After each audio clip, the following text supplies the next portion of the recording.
Hello, ladies and gentlemen, and welcome back to the channel. And today I'm going to go my review of WCW's Great American Bash 1996. Starting off the evening, we're going to go to our first match of the night. It's a tag team matchup. It is Fire and Ice versus the Steiner Brothers. I thought this was a good match. Back and forth matchup between both teams, with the Steiners keeping the pace of the match. Scott Norton lands devastating chops on Rick Steiner in the middle of the ring. Scott then hits a devastating exploder suplex on Norton and looked absolutely brutal. Norton then gets up, hits a power slam on Scott Steiner. Norton then hits a shoulder breaker on Scott as well. Rick and Scott Norton both exchange in the middle of the ring, with Rick hitting a DDT on Norton. Rick then lands a bulldog on Norton. Then Scott Steiner ultimately hits a Frankensteiner on Scott Norton, pins him for the 3, and your winners of the match are the Steiner Brothers. Hats off to the Steiner Brothers for getting the win in this matchup. Moving on from that, we go into our next match of the night. It is for the WCW United States Championship. It is Konnan versus El Gato. I thought this was an okay match. Back and forth matchup between Konnan and El Gato, with Konnan keeping the pace of the match. Konnan, though, ultimately hits the finish on El Gato, pins him for the 3, and your winner of the match, and at that time, still WCW United States Champion, is Konnan. Hats off to Konnan for getting the win in this matchup. Moving on from that, we go into our next match of the night.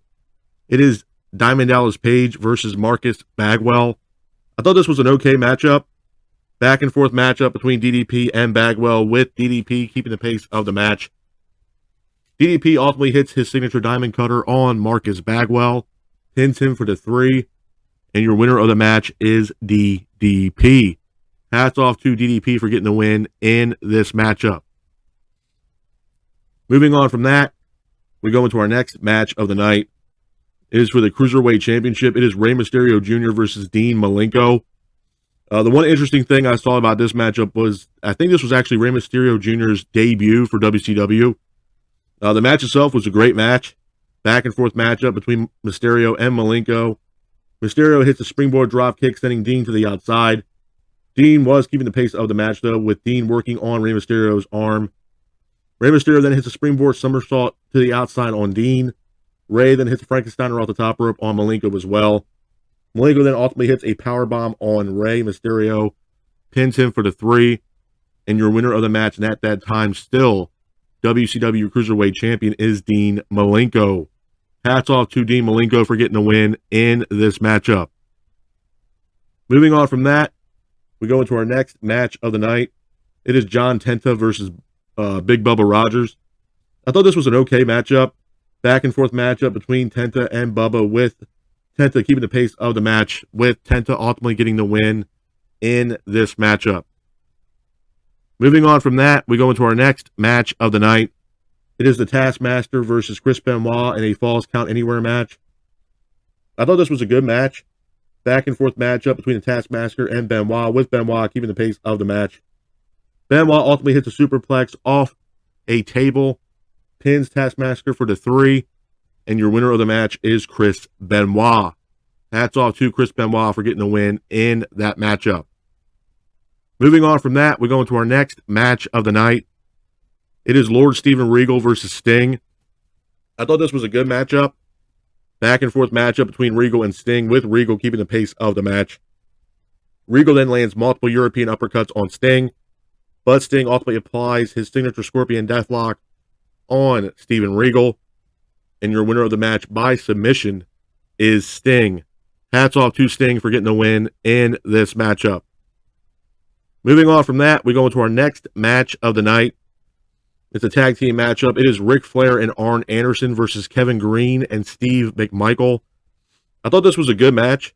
Back and forth matchup between both teams, with Kevin Green and McMichael keeping the pace of the match. Flair then lands chops on McMichael in the middle of the ring. McMichael then hits Green with a briefcase that was given to him by Deborah, filled with money. Flair then goes for a cover, pins for the 3, and your winner of the match is Ric Flair and Arn Anderson. A couple things I'm going to say about this matchup, man. Number one, this was an interesting match for a couple of reasons. Number one, it's always great to see Ric Flair teaming up with Arn Anderson. But the main thing for me was Kevin Green and Steve McMichael. Now, the biggest thing was, obviously, They came from a football background, absolute legends in football, with McMichael playing for the Chicago Bears and Kevin Greene playing for the Panthers at this point. The one thing I will say, though, that was interesting is the fact that how good those guys can wrestle in the ring. A lot of, you have a lot of people coming from different sports or different types of entertainment coming into pro wrestling, and sometimes it doesn't really work out too well for them in the ring. But Kevin Greene really held his own as well as Steve McMichael, so much to a point where in this matchup, when Deborah comes down back, she goes to the back and comes down to the ring again holding a briefcase. And like I said, it was filled with money and everything else like that. And then McMichael ended up turning his back on Kevin Greene by hitting Kevin Greene with the briefcase for allowing Flair to go for the cover. McMichael ended up becoming a four horseman with the likes of Chris Benoit and Dean Malenko and everything else, and joining forces with Flair. So, McMichael did, a decent job in his career as far as a pro wrestler, in my honest opinion. I'm not going to say he was the greatest wrestler of all time, but for what it's worth, I mean, from him coming from a football background and then coming into WCW and doing a decent job, so much so that it got the, attention from Ric Flair. I think that's, kudos to McMichael on that one. But all in all, it was a decent match. Hats off to Flair and Anderson for getting the win in that matchup. Moving on from that, we go into our main event of the evening. It is the Giant defending the World Heavyweight Championship against Lex Luger. I thought this was a good match. Back and forth matchup between the Giant and Luger, with Giant keeping the pace of the match. Giant ultimately hits his signature choke slam on Lex Luger, pins him for the 3, and your winner of the match, and at that time still WCW World Heavyweight Champion, is the Giant. A couple of things I'm going to say about the Great American Bash 1996 before I get out of here, man. Number one, was it the best Great American Bash I've ever seen? No. Not even close. With that being said, there was a couple matches on here that weren't that bad, but some matches I definitely could have done without. Fire and Ice versus the Steiner brothers. For what it's worth, it was a decent match. It really was. I mean, I'm a big fan of the Steiners, Rick and Scott Steiner. And this was a really good tag team match. And for what it's worth, Scott Norton, really carried his team, number one. But, I mean, he really gave the Steiners a hell of a match, in my honest opinion. Conan versus Elgato. I don't know anything at all about Elgato. Nothing. I'm not going to sit here and lie to y'all. I don't know anything about Elgato. But, and I stated this in the past, too, when it, pertains to Conan. Conan, in my honest opinion, I think Conan was severely underrated. I'm not going to sit here and say Conan was the greatest wrestler that ever lived or the greatest wrestler of all time. No. But do I think he was severely underrated? Yeah, because I think Conan brought in a whole new dynamic to WCW at that time that really wasn't known. I think Conan was one of the main guys who brought in a lucha background into WCW with the likes of like Eddie Guerrero and, other, obviously names that, came later on in WCW, guys like Juventud Guerrera and, Psychosis, Rey Mysterio Jr. Conan was one of those guys who came over from AAA and got, really, got into the big time with WCW and wrestling over in the States. So Conan to me is severely underrated. And to be honest with you, he's underrated as a United States champion because he had many title defenses and, more times than not, he defended that belt really well. I think he ended up losing that title defense or losing that title when he was beat by Ric Flair. So it says a lot about Conan, man. And Conan, like I said, is severely underrated. Once he got into WCW and after, his original gimmick that he had with WCW when he was holding the United States Championship, that all changed. And then he joined the NWO, the Wolfpack. And I think that really, amped up his career, in my honest opinion. And, after the whole NWO stint that he had his own team with, Rey Mysterio Jr. and Billy Kidman and stuff like that, the No Limit Soldiers. So, Conan had a decent career, in my honest opinion, man. But hats off to Conan for getting the win in that match and defending the United States Championship. DDP and Marcus Bagwell. DDP is another one, man. I think DDP is severely underrated as well. Do I think he's a better wrestler than a manager? Yeah, I do. I think DDP as a manager, man, was, watching some of the old, WCW, NWA stuff from back in the day and seeing DDP as a manager, managing, Scott Hall, the Diamond Stud and stuff like that. I think he was a better wrestler. The problem with DDP is that, but by the time he got in the ring, he was already, I believe, was like 35 or 36 years old or something like that. He was up there in age when he started his in-ring career, or at least when his career really took off as far as an in-ring competitor is concerned. So, kudos to him for that. And then you also have Marcus Bagwell, where, there probably are some fans out there that are fans of Marcus Bagwell. I'm not taking anything away from Bagwell. Do I think he had an outstanding career? No, absolutely not. I think, to me, he was one of those members of the NWO that just wasn't there. And I think the NWO really saved his career as far as him being in the ring and wrestling, on a full-time basis. Because other than that, I don't think there's anything else more for Marcus Bagwell at that time. And truly, in my opinion, for what it's worth, I think when Marcus Bagwell was teaming up with Two Cold Scorpio, they were a solid tag team. They really were. I mean, this was a time where Marcus Bagwell was a rookie, and Two Cold Scorpio obviously had some time underneath his belt with ECW and stuff like that, but in the early days of ECW. But they were a great tag team. And I think it was one of those things where if Two Cold Scorpio stayed with WCW throughout the 90s and teamed up with Marcus Bagwell, I mean, they could have been multi-time tag team champions, in my honest opinion. They were that good. In my opinion, I think Bagwell and Two Cold Scorpio were really good as a tag team. But as far as his singles run's concerned, man, Marcus Bagwell's run as a singles competitor was definitely lackluster.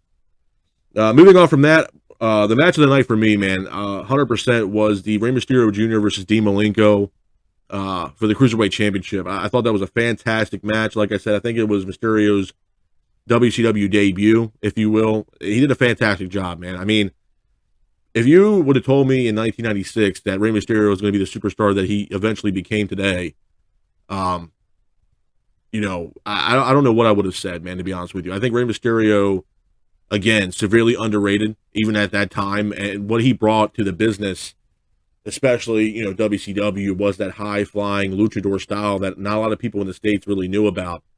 And, it was kind of what I was talking about with Conan, because Conan, obviously did some work in Mexico, worked with AAA, and got a really, solid name for himself. And I thought he brought in that dynamic of that luchador high-flying to WCW at that time. And I think Rey Mysterio pretty much elevated that and what we all know what it is today. I think Rey Mysterio Jr. did a hell of a job, even some of the matches that he had. I mean, this match alone, when he had with Dean, was fantastic. And, hats off to Dean Malenko. And like I stated about Malenko is severely underrated as well, especially in that cruiserweight division, man. He really held his own with guys like Eddie Guerrero, Juventud Guerrera, Chris Jericho, Benoit, Rey Mysterio. He did a fantastic job. But, Rey Mysterio just brought a whole new dynamic of what luchador wrestling is all about. And I think a lot of fans in the States really didn't know or grasp what, a luchador really is. And I think Rey Mysterio defined that, in my honest opinion, with him and I would say Rey Mysterio and Eddie Guerrero, in my honest opinion. I think Eddie, again, rest in peace to the legend Eddie Guerrero, but, I think those two guys, being Rey and Eddie, really brought a new dynamic into WCW, brought a new dynamic into pro wrestling in the States that a lot of people didn't understand, a lot of people didn't know, and to see those guys wrestle in the ring. I think Eddie and Rey, I think it was 97 or 98, they had a match against each other at Halloween Havoc. And I think it was a match of the year or a match of the decade or something like that. It was a fantastic matchup. I think it was Mass versus Title or something like that. And it was a fantastic match that Rey and Eddie had at Halloween Havoc that year. So, Rey Mysterio Jr., man, sky's the limit for him and his career. And obviously, as we all know now, I mean, he's had a fantastic career. What he's doing now at his age has been, absolutely incredible, man. So, to me, this match between Mysterio Jr. and Malenko was probably the match of the night for me on this card. John Tenta versus Bubba Rogers, it was definitely a match I could have done without. And I've stated this multiple times about Bubba as well. Big Boss Man, his best run was in WWE, hands down. His WCW run was trash, in my honest opinion. I felt like Bischoff and whoever was running, whoever was doing the booking at that time, really didn't know what to do with a guy like Bubba Rogers. And like I said, his best run was in WWE as the Boss Man.